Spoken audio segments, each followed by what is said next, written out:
Shalom à tous, bienvenue dans la présence de l'Éternel. Nous bénissons l'Éternel pour votre présence en ces jours et nous disons un grand merci à ces dieux pour tous ces bienfaits dans nos vies, pour le souffle de vie, la force qu'il nous accorde encore en ces jours de se retrouver encore une fois autour de sa table.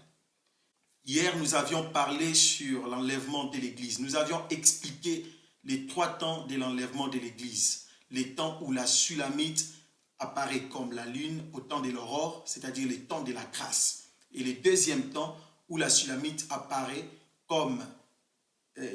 pure comme le soleil, les temps où l'épouse s'identifiera à l'époux pour être enlevée, ainsi que le troisième temps qui est le temps du jugement, où la Sulamite, qui est l'Église, apparaîtra comme l'armée sous ses bannières.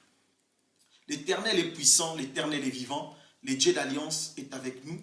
Nous continuons notre programme, notre démarche. Nous avions introduit hier sur les 3 éléments qui se passeront lors de l'enlèvement de l'Église. Les cris des commandements, la voix d'un archange et les sons de la trompette de Dieu. Ce sont les choses que nous allons expliquer aujourd'hui. Et demain, le 3e jour, nous parlerons sur l'ordre de la résurrection des saints. Le 4e jour, nous parlerons sur les éléments qui se dérouleront au ciel après l'enlèvement de l'Église. Et à la fin, nous parlerons sur le tribunal du Christ. Encore une fois, bienvenue dans la présence de l'Éternel. Bienvenue dans notre marche prophétique des temps de la fin.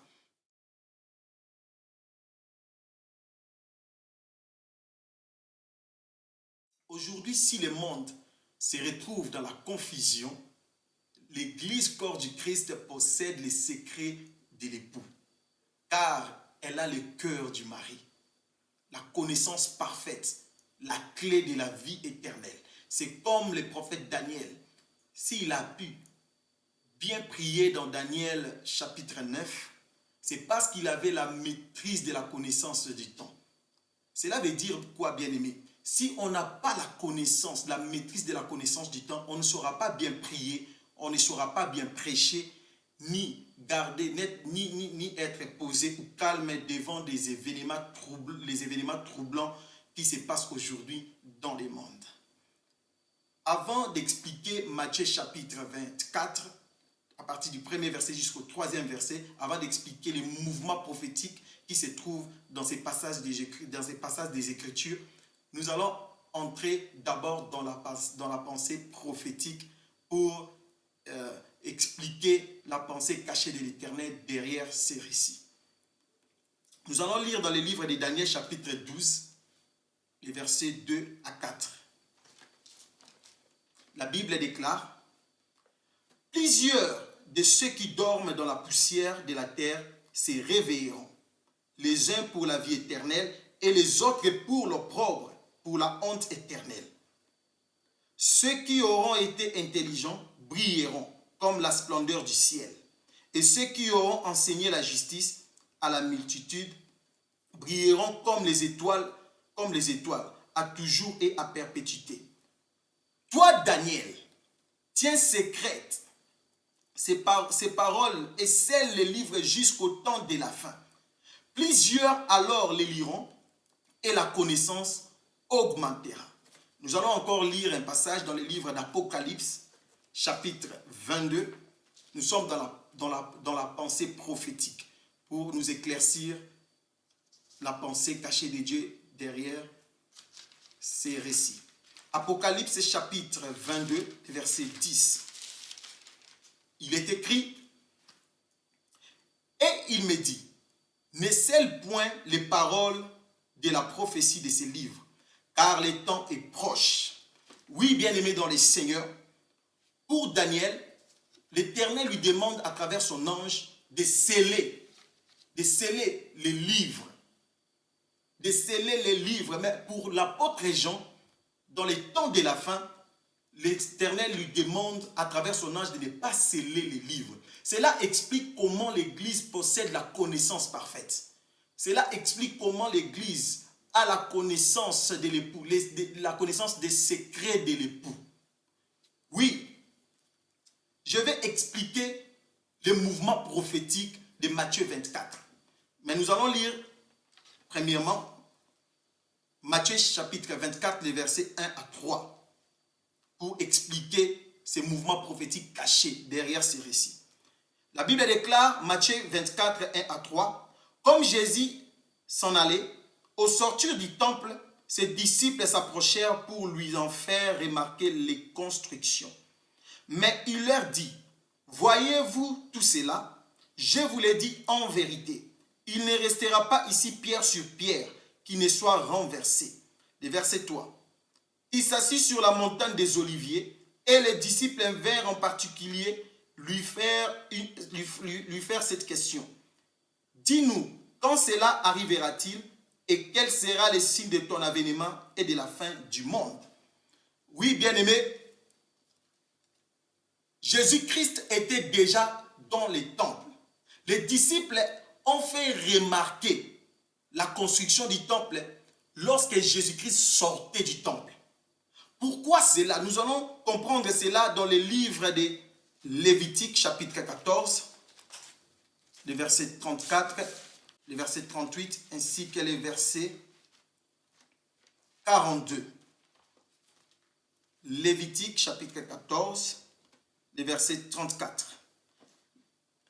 La parole de l'Éternel déclare, « Lorsque vous serez entrés dans les pays de Canaan, dont je vous donne la possession, si je mets une plaie de lèpre sur une maison du pays que vous posséderez. » Le verset 38, « Il sortira de la maison et quand il sera à la porte, il fera fermer la maison pour 7 jours. » Le verset 42, « On prendra d'autres pierres que l'on mettra à la place des premières pierres et l'on prendra d'autres mortiers pour recrépir la maison. » La parole de l'Éternel. Le mouvement prophétique que Jésus-Christ avait fait dans Matthieu chapitre 24, les versets 1 à 3, est expliqué dans Lévitique chapitre 14, les versets 34, les versets 38 et 42. Cela veut dire quoi? Dans la loi de Moïse,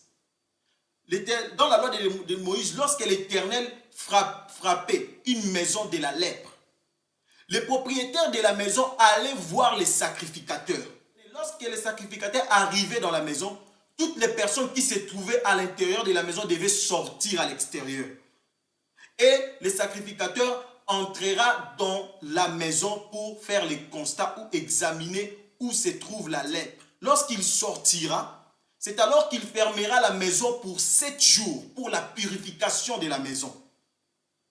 Et il remplacera les pierres de cette maison par d'autres pierres. C'est ce que l'apôtre Pierre dit dans 1 Pierre chapitre 2. Vous étiez comme des pierres ramassées. Donc les anciennes pierres qui étaient affectées par la lèpre représentent des personnes vivantes. Lorsque nous lisons dans les livres de 1 Pierre chapitre 2, le verset 5, la Bible déclare, 1 Pierre chapitre 2, le verset 5, la Bible déclare, « Et vous-même, comme des pierres vivantes, édifiez-vous pour former une maison spirituelle, un saint sacerdoce, afin d'offrir des victimes spirituelles, agréables à Dieu par Jésus-Christ. » La parole de l'Éternel. Lorsque Jésus-Christ est entré dans les temples, il n'a pas exercé ses jugements, il n'a pas prononcé ses jugements à l'intérieur du temple. C'est à sa sortie qu'il avait déclaré, il a dit, « Voyez-vous cette maison, il ne restera pas pierre sur pierre, que tout ne soit renversé. » Pourquoi? Parce que la maison qui est le temple était souillée. Il y avait l'impureté dans les temples. Les temples dont nous parlons, c'est tout un peuple. C'était le peuple d'Israël. Dieu avait frappé de la lèpre le peuple d'Israël. Pourquoi? Parce qu'ils avaient refusé d'adorer le véritable temple qui est le Seigneur Jésus-Christ. Voilà pourquoi Jésus-Christ avait prophétisé. La prophétie du Christ dans Matthieu chapitre 24, 1 à 3, parle de l'événement de la fin du temps. C'est ce qui est expliqué dans le livre de Lévitique chapitre 14, des versets 34 et les versets 38 et 42. Le sacrificateur vient, il fait le constat, il examine la maison, il fait sortir tout le monde. Et après, après avoir examiné la maison, après avoir fait les constats et examiné la maison, il ferme la maison pour 7 jours pour sa purification. Les pierres qui sont les hommes qui ont été souillés par la lèpre seront remplacées par de nouvelles pierres. C'est ça les changements des sacerdoces. Des sacerdoces lévitiques au sacerdoce royal, qui est la nouvelle alliance. Bien aimé, le temps de l'église, c'est déjà le temps de la fin. La maison d'Israël avait refusé de recevoir la vérité, qui était la parole faite chair, qui était venue vers eux. L'humanité était morte en Adam. Voilà pourquoi Dieu devait ressusciter l'humanité en envoyant son propre fils pour mourir à cause de l'humanité. Mais les Israélites l'avaient rejeté. C'est pour cela que les anciennes pierres étaient remplacées par de nouvelles pierres que nous sommes aujourd'hui. Le temps de la dispensation d'Israël avait pris fin à travers l'œuvre de la croix. Et l'œuvre de la croix avait frayé un chemin, avait créé une brèche pour nous, l'Église, corps du Christ aujourd'hui. Et nous bénéficions du secret de l'époux qui est la parole révélée. Et c'est cette parole qui est annoncée à travers ces séminaires pour éclairer notre intelligence. Tu es en train de recevoir la puissance des renouvellements de l'intelligence afin de te préparer pour les noces de l'agneau. Alors, Moïse l'explique. Moïse précise ces choses. Cette maison qui a été souillée et qui a été frappée par la lèpre avait plusieurs facettes. Cela veut dire, bien aimé, que tout Israël n'était pas frappé de la lèpre. Il y a d'autres Israélites qui ont été épargnés et qui possèdent la connaissance que nous, l'Église, nous avons aujourd'hui. Je vais expliquer une chose avant d'entrer dans notre sujet d'aujourd'hui. Jésus-Christ sauve l'Église et il travaille dans l'Église à travers la puissance du ministère de la parole à travers les Éphésiens 4. Et de l'autre côté, il y a la tribulation. Le diable est en train de travailler pour empêcher la croissance de l'Église. C'est-à-dire, l'ivraie est en train de travailler pour empêcher que l'Église arrive à la perfection. Le ministère de la parole, qui est représenté par la main à 5 doigts, est en train de perfectionner le corps du Christ. Prenons cet exemple. L'exemple des 3 compagnons de Daniel. Avant que le roi ordonne qu'on puisse jeter les 3 compagnons de Daniel dans la fournaise ardente, le feu était déjà allumé. Mais le roi demanda qu'on puisse réchauffer 7 fois le feu. C'est ce qui se passe dans ces temps de la fin. Pendant la marche de l'Église, le feu est déjà là. La tribulation est là.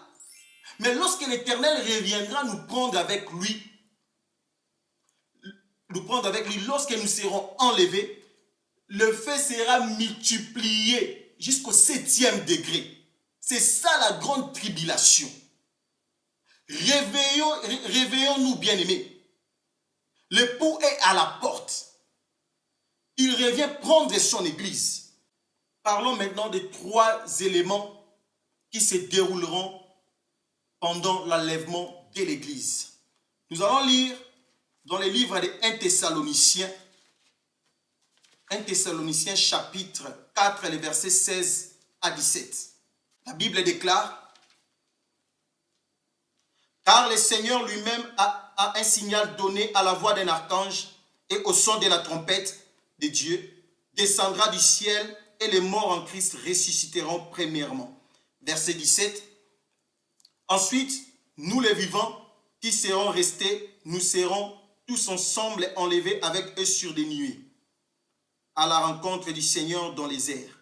Et ainsi, nous serons toujours avec les Seigneurs. Oui, bien-aimés, les 3 éléments qui sont cités dans 1 Thessaloniciens, chapitre 4, les versets 16 à 17, représentent une seule chose. Ça représente un seul élément, qui est la parole de l'Éternel. C'est-à-dire les cris des commandements, la voix d'un archange et le son de la trompette. C'est l'image, la représentation, c'est une autre dimension de la représentation de la parole de Dieu. Les cris des commandements permettra la résurrection des saints, et les cris de commandement fera en sorte que nous puissions porter le corps incorruptible. Nous porterons l'immortalité à travers les cris des commandements. Le son de la trompette, c'est toujours la parole de l'Éternel. Ce son de la trompette ramènera les morts en Christ d'autrefois à la vie. Et la voix de l'archange. Or, le véritable archange, c'est notre Seigneur Jésus-Christ. C'est lui l'ange puissant, l'ange de l'Éternel dont le livre d'Apocalypse parle. Les cris des commandements, la voix d'un archange et le son de la trompette de Dieu. Les cris des commandements, bien-aimés, est expliqué dans le livre de Jean chapitre 5, le verset 25. Que nous allons lire.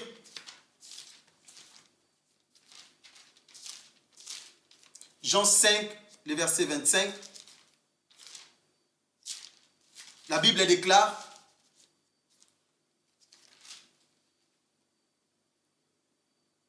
en vérité, je vous l'ai dit, l'heure vient, et elle est déjà venue, où les morts attendront la voix du Fils de Dieu. Et ceux qui l'auront entendu vivront. La parole de l'Éternel.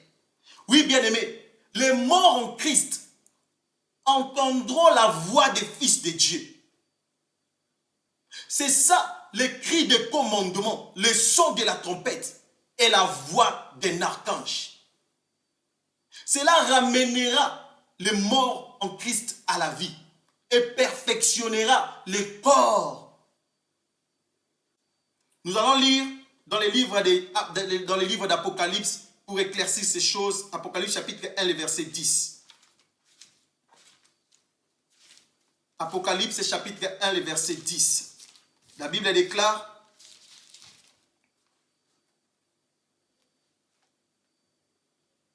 je fus ravi en esprit au jour du Seigneur, et j'attendis derrière moi une voix forte comme le son de la trompette. Oui, bien-aimé dans le Seigneur, l'apôtre Jean a entendu une voix au son de la trompette qu'il a parlé. Et cette voix a permis que l'apôtre Jean puisse voir l'homme qui marchait au milieu de sept chandeliers. Or, l'homme qui marchait au milieu de sept chandeliers, c'est l'image de Jésus-Christ qui marche au milieu de son église. Et cela se retrouve encore dans le livre d'Apocalypse, chapitre 4, le verset 1. L'apôtre Jean voit tout d'abord une porte qui était ouverte. C'est-à-dire, cette porte était fermée un temps. C'est le temps où Naaman était allé voir le prophète pour sa purification. Et il trouva la porte qui était fermée. Le prophète, à l'intérieur de la maison, ordonna à Naaman d'aller se purifier 7 fois dans les Jourdains.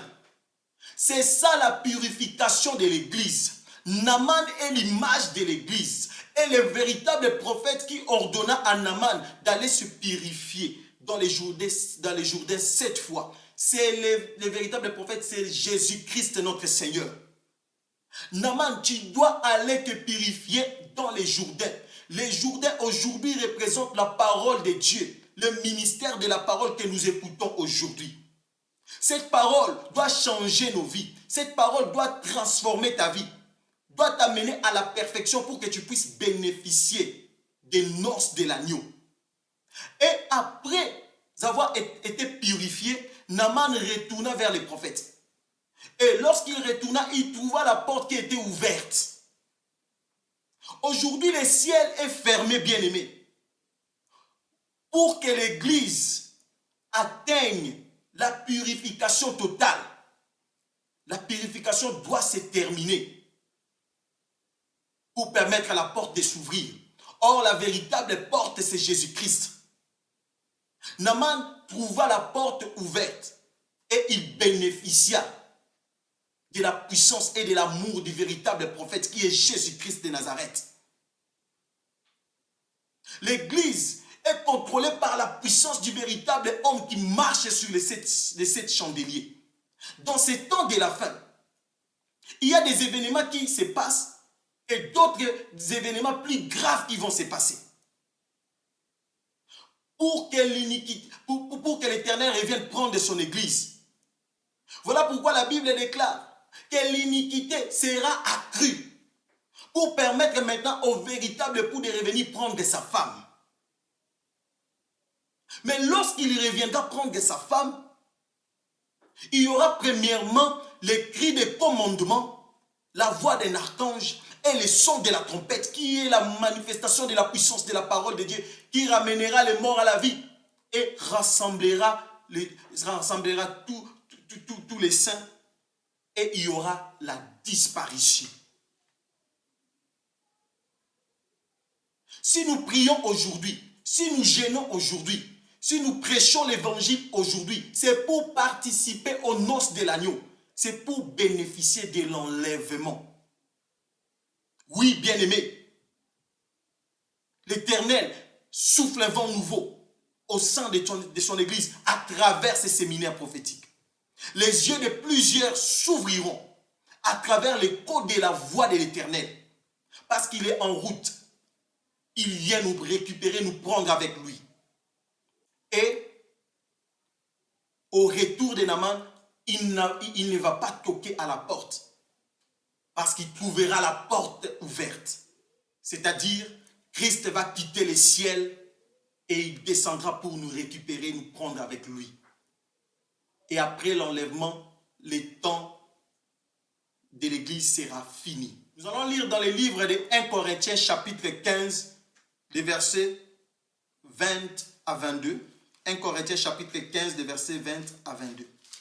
La Bible déclare: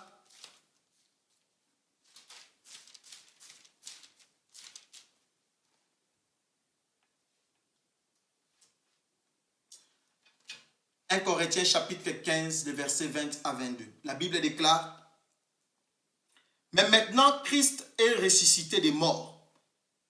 Il est les prémices de ceux qui sont morts. Car puisque la mort est venue par un homme, c'est aussi par un homme qu'est venue la résurrection des morts. » Le verset 22. « Et comme tous meurent en Adam, de même aussi tous revivront en Christ. » La parole de l'Éternel. Oui, bien-aimés, ici l'apôtre Paul illustre la résurrection par rapport à la moisson. Il a expliqué et il a dit: tous, nous étions morts en Adam. C'est-à-dire, lorsque nous étions morts à travers le péché d'Adam, on était comme des graines qui ont été sémées sous la terre. Maintenant, la résurrection s'est manifestée à l'arrivée de notre Seigneur Jésus-Christ. Lui, le second Adam. Il est venu pour nous ramener à la vie, nous faire sortir de ces jours de mort. La mort qui nous avait frappé l'autre fois en Éden a été engloutie dans la victoire par la puissance de l'alliance nouvelle qui est Jésus-Christ. La grâce par excellence. Il y aura la résurrection. Et c'est cette résurrection que nous sommes en train de bénéficier aujourd'hui. Il y a plusieurs personnes qui marchent dans ces temps de la fin comme des cadavres vivants. Ils n'ont pas la puissance du Fils en eux. Mais toi, Église, corps du Christ, qui nous écoute aujourd'hui, la sémence de l'époux est en toi. Cette sémence est ta force. Et c'est cette sémence que l'époux reviendra prendre avec lui pendant l'enlèvement. Je l'ai dit dans le nom de Jésus-Christ. Christ reviendra prendre sa parole qu'il a sémée autrefois. C'est ça le cri de commandement, la voix de l'archange et le son de la trompette. La parole de l'Éternel expliquée dans 3 dimensions. C'est ce que tu possèdes, bien-aimé. Naaman, l'Éternel t'a purifié. Tu t'es retrouvé dans les Jourdains, qui est l'évangile de Jésus-Christ. Et cet évangile t'a libéré de la puissance de la mort et du péché. Cet évangile a enlevé la voile de la distraction en toi pour que tu puisses bénéficier aux noces de l'agneau. La trompette est en train de sonner. L'heure est arrivée. L'heure est là. L'heure est venue. L'époux est à la porte. Oui, je bénis les dieux des esprits des prophètes. Les dieux qui nous envoient ces messages. Les dieux qui nous a purifiés, nous les lépreux. Nous qui étions condamnés par la puissance du péché et de la mort. Il nous a révélé ces choses pour nous préparer en l'enlèvement. Fini la distraction, fini les aventures. La clé de la vie nous a été donnée. Et pendant que je parle sous l'onction du Saint-Esprit, je sens l'atmosphère prophétique. Et je vois l'église corps du Christ avec la clé entre les mains. Bien-aimé, tu as la clé de la vie éternelle. Utilise cette clé pour bénéficier des noces de l'agneau. Les sacrificateurs, par excellence Jésus-Christ, avaient déjà examiné les temples. Il avait déjà remplacé les anciennes pierres aux nouvelles pierres. Tu es la nouvelle pierre qui bénéficie du fondement équitable, du fondement authentique de la parole révélée de l'Éternel. La prophétie est en train d'être expliquée. La question que les disciples posent à Jésus-Christ dans le livre de Matthieu chapitre 24, sa réponse se trouve dans Daniel chapitre 9, le verset 26. Là où la Bible déclare, à ce temps, un oint sera retranché.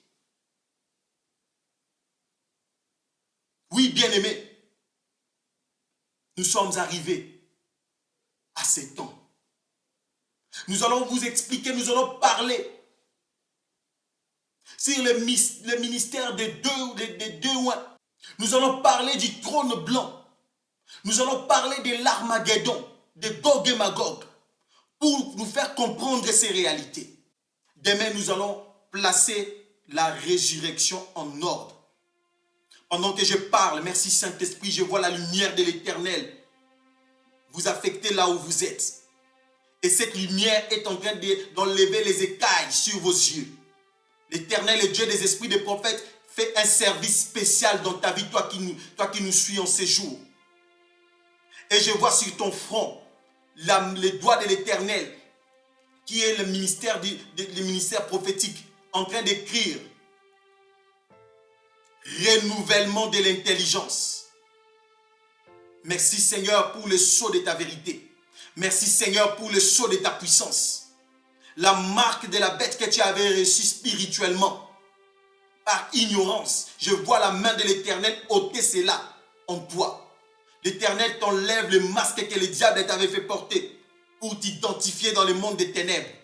À travers cette parole prophétique, le Dieu des esprits des prophètes déclenche sa gloire dans ta vie. L'aveuglement tombe. La lourdeur tombe. La sourdité tombe. Car le Dieu des esprits des prophètes te touche en ces jours. Ton temps est arrivé. Je vois l'esprit de l'Éternel qui souffle dans ton cœur. Ton cœur était enveloppé de semences noires, comme la boue. Et je vois le sang à l'intérieur de ces semences. L'esprit de l'Éternel souffle sur ton cœur. Et je vois ces semences diaboliques qui a été implantées dans ton cœur. Te libérer maintenant dans le nom de Jésus-Christ. C'est l'heure de ta délivrance. Tu as été victime de faux enseignements, de la fausse doctrine. Tu as mangé, tu as participé à la table du diable par ignorance. Tu as mangé la viande sacrifiée aux idoles. Aujourd'hui, l'Éternel te donne son corps qui est la puissance de sa parole. Il te donne son sang, qui est la manifestation de la puissance de l'Esprit de l'Éternel. Et la puissance de la parole de Dieu, la puissance du pain de vie et du sang de Jésus-Christ détruit toute puissance et de viande sacrifiée aux idoles que tu as été victime, que tu avais mangé spirituellement. L'Éternel te délivre en ces jours. Ce message, c'est pour toi. Et pendant que je parle, tu sentiras un courant qui bougera ton être tout entier. Ton corps, âme et esprit obtiennent la délivrance authentique pendant que tu écoutes la voix de l'Éternel dans le nom de Jésus-Christ. Aucune puissance des ténèbres ne contrôlera ta vie. Car l'Éternel a libéré ta vie spirituelle et physiquement. Il a libéré ta vie de la puissance et des séjours des morts. Les paroles des ténèbres que tu avais reçues à travers des faux enseignements avaient détruit ton esprit. Toi qui l'Éternel utilisait par les dons prophétiques, tu avais des yeux pour voir des réalités. Mais subitement, tu t'es retrouvé aveugle, tu ne vois plus rien. Même les rêves, les songes, tu ne te rappelles pas. Mais l'Éternel me dit de te dire, il te restaure en ces jours dans le nom de Jésus-Christ. À travers la puissance des cris, des commandements, de la voix d'un archange et des sons de la trompette. La manifestation de la puissance de la parole de Dieu déclenche la gloire de Dieu dans ta famille. Je vois les chaînes qui se brisent. Tu travailles comme un fou, tu travailles durement. Mais tu ne te retrouves pas. Même les salaires que tu reçois n'arrivent pas à résoudre tes problèmes sur cette terre. Dieu me dit de te dire, il est en train de te rendre à l'aise avant qu'il vienne prendre son église. Tu vas témoigner la puissance de l'Éternel. Il te rend stable par la puissance de son esprit. Et la bénédiction que je vois entre tes mains, Dieu me dit de te dire, tu utiliseras cette bénédiction pour sa gloire. Tu utiliseras cette bénédiction pour la propagation de l'évangile du Christ. Tu prêcheras sur les temps de la fin. Tu parleras sur l'enlèvement de l'église. Car le temps est déjà là. Oui, bien-aimé, l'onction prophétique a pris contrôle de toute ta maison, de tout ton être. Nous nous arrêtons ici pour aujourd'hui. L'Éternel est vivant. Et la couronne de l'Éternel sur vos têtes déclenche la gloire de Dieu. Le temps des témoignages est arrivé, car la Bible dit dans le livre d'Ésaïe, à la loi et au témoignage. Si on ne parle pas ainsi, le peuple n'aura pas l'aurore. Oui, bien-aimé, nous expliquons la prophétie biblique. Et l'explication de la prophétie biblique change les données dans ta vie. Tu bénéficies de la puissance des Canaan sur cette terre, qui est ta destinée terrestre. Mais il y a plus meilleur que les Canaan terrestres que tu vas bénéficier bientôt. Je vais prier pour vous. Éternel, le Dieu des esprits des prophètes, je bénis ta présence ce soir. Je bénis ta présence au sein de ton église. Je bénis l'onction du Saint-Esprit que tu libères aujourd'hui. Manifeste-toi le Dieu des esprits des prophètes. Manifeste-toi le Dieu véritable. Manifeste-toi le Dieu d'alliance. Que cette parole qui est libérée à travers, Seigneur, ces séminaires puisse perfectionner ton église dans le nom de Jésus-Christ. Continue à révéler, Seigneur, les choses à tes enfants.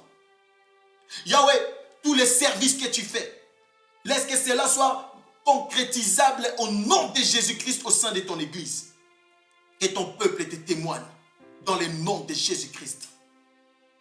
Je scelle cette prière par la puissance de ta parole. Garde ton peuple dans ta présence. Bénis ton église qui ont participé, Seigneur, ce soir à ta table pour manger, Seigneur, cette nourriture agréable. Ils puissent te témoigner dans le nom de Jésus. Nous avons ainsi prié, nous disons Amen. Que l'Éternel vous bénisse abondamment. Nous vous donnons rendez-vous demain dans le nom de Jésus-Christ. Shalom.